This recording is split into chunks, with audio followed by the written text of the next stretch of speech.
सीमांत उपभोग प्रवृत्ति की विशेषताएं और महत्व।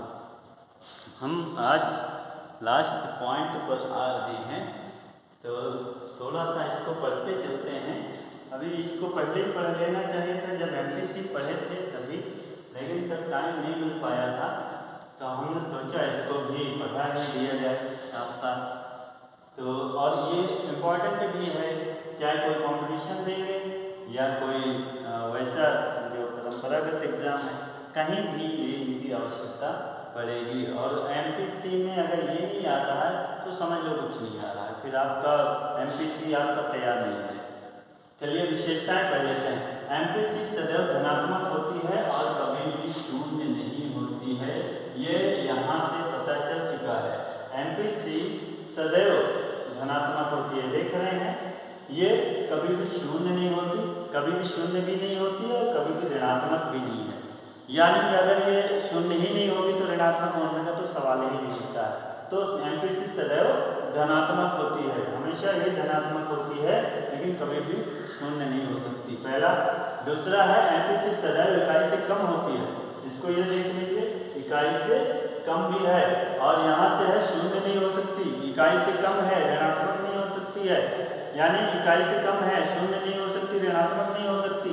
इसका मतलब क्या है, एमपीसी 1 से कम होती है, एमपीसी 1 से कम होती है, शून्य से 1 से भी कम होती है और शून्य से अधिक होती है। यानी शून्य भी नहीं हो सकती और 1 भी नहीं हो सकती है, 1 से अधिक और शून्य से कम होगी, ऋणात्मक भी नहीं होगी, कभी भी ऋणात्मक नहीं होनी चाहिए। तो इसीलिए इसको इस सूत्र के रूप में लिखा गया है, 0 इज लेस देन एमपीसी, यानी एमपीसी 0 से बड़ा है, और एमपीसी इज ग्रेटर देन 1, यानी 1 से एमपीसी लेस देन 1, एमपीसी 1 से भी छोटा है और यहाँ 0 से बड़ा है। जिधर वो हो वो बड़ा हो, तो इसका इधर है, यानी 0 से ये बड़ा है, और ये 1 जो है इससे बड़ा, यानी ये एमपीसी 1 से छोटा ही रहेगा, 1 से कम ही रहेगा और 0 से बड़ा रहेगा।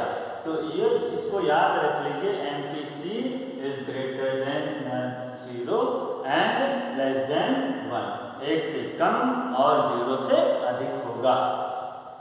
अब तीसरा, निर्धन वर्ग की एमपीसी धनी वर्ग की एमपीसी से अधिक होती है। इसका रीजन क्या है, बहुत ही इंपॉर्टेंट है। ऐसा क्यों होता है? ऐसा इसलिए होता है कि जो निर्धन वर्ग होता है वो जितनी इनकम होती है पूरी की पूरी यूज कर लेता है, या उसका अधिकतम भाग यूज कर लेता है, उपभोग कर लेता है। और जो धनी वर्ग होता है वो अपनी इनकम का बहुत कम भाग उपभोग करता है, अधिकतम भाग बचा लेता है। क्यों? क्योंकि उसकी अधिकतम आवश्यकताएं पूरी हो चुकी होती हैं, और जबकि निर्धन वर्ग जो होता है उसकी आवश्यकताएं अभी धीरे धीरे पूरी होना शुरू हुई है, तो उसकी आवश्यकताएं अभी पूरी हुई नहीं है, इसलिए वो आय का अधिकतम भाग यूज कर लेता है। और धनी वर्ग जो है वो आय का बहुत कम भाग यूज करता है, इसलिए जो निर्धन वर्ग की एमपीसी है वो धनी वर्ग की एमपीसी से अधिक होती है। एमपीसी आय के विभिन्न स्तरों पर स्थिर रहती है, आय के विभिन्न स्तरों पर स्थिर है, यहाँ भी, यहाँ भी, यहाँ भी, यहाँ भी समान 0.75 तो 0.75 हर जगह। हमारा जब ये बदल जाएगा, ये अनुपात बदलेगा तो हमारा एमपीसी भी बदलेगा, लेकिन हमेशा बराबर रहेगा। जो भी आएगा, मान लो 0.6 आता है तो 0.6 से सब जगह आ जाएगा, तो एमपीसी हमारी हमेशा स्थिर रहेगी। अब अल्प विकसित देशों की एमपीसी विकसित देशों की एमपीसी से अधिक होती है। वही सिस्टम है जो निर्धन वर्ग की एमपीसी धनी वर्ग की एमपीसी से अधिक होती है।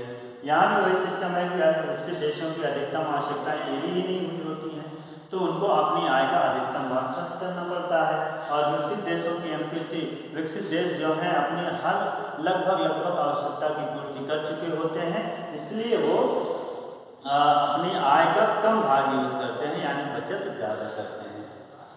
अब देख लेते हैं एमपीसी का महत्व क्या है। एमपीसी का महत्व गुणक सिद्धांत में आप पढ़ेंगे 1/1 माइनस एमपीसी।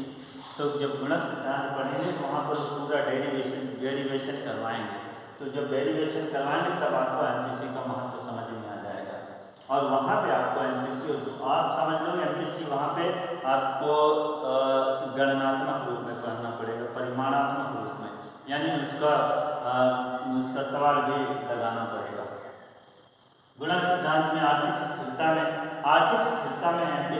क्या महत्व है। आर्थिक स्थिरता हम MPC से पता लगा लेते हैं कि उपभोग और आय के बीच में क्या अनुपात चल रहा है। अब उसी अनुपात से हमें ये पता चल जाता है कि इस समय पे स्थिति क्या है, अर्थात आय का ज़्यादा भाग लोग यूज़ कर रहे हैं कि कम भाग यूज़ कर रहे हैं। अगर ज़्यादा भाग यूज़ कर रहे हैं तो हम समझते हैं कि हमारी जो कंडीशन है, हमारी जो देश की आर्थिक स्थिति है अभी बहुत अच्छी नहीं हुई है, यानी लोग अपनी अभी आवश्यकताओं की पूर्ति में लगे हुए हैं, अभी उनके पास बचत नहीं हो रही।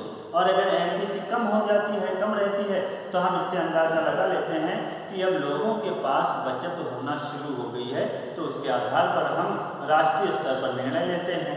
तो इसलिए MPC का महत्व आर्थिक स्थिरता में बहुत है।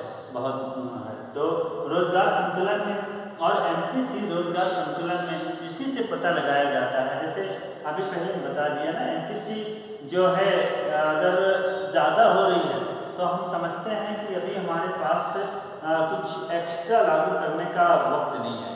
और अगर हम देखते हैं कि MPC हमारी कम हो गई है तो हम समझते हैं कि अब हम कुछ और डिसीजन ले सकते हैं। तो वैसा ही रोजगार संतुलित कर लेते हैं। अगर MPC कम है तो हमें लगता है कि हम ज़्यादा लोगों को रोजगार दे पाएंगे, और MPC अगर ज़्यादा ही है तो फिर हम अभी रोजगार को ज़्यादा संतुलित नहीं कर पाएंगे। तो ये सब MPC से हमें पता चल जाता है। उपभोग आय का बढ़ता हुआ फलन है।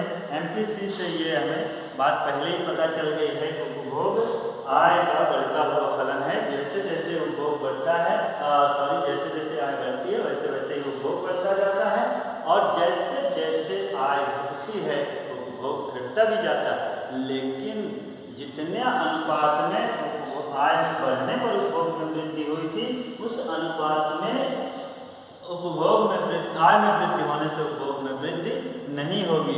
और इसी को ही कीन्स का मनोवैज्ञानिक सिद्धांत भी कहा गया है। तो ये मनोवैज्ञानिक सिद्धांत हम पहले भी पढ़ा चुके हैं, इसको एक बार रिपीट कर लीजिए या वीडियो एक बार देख सकते हैं।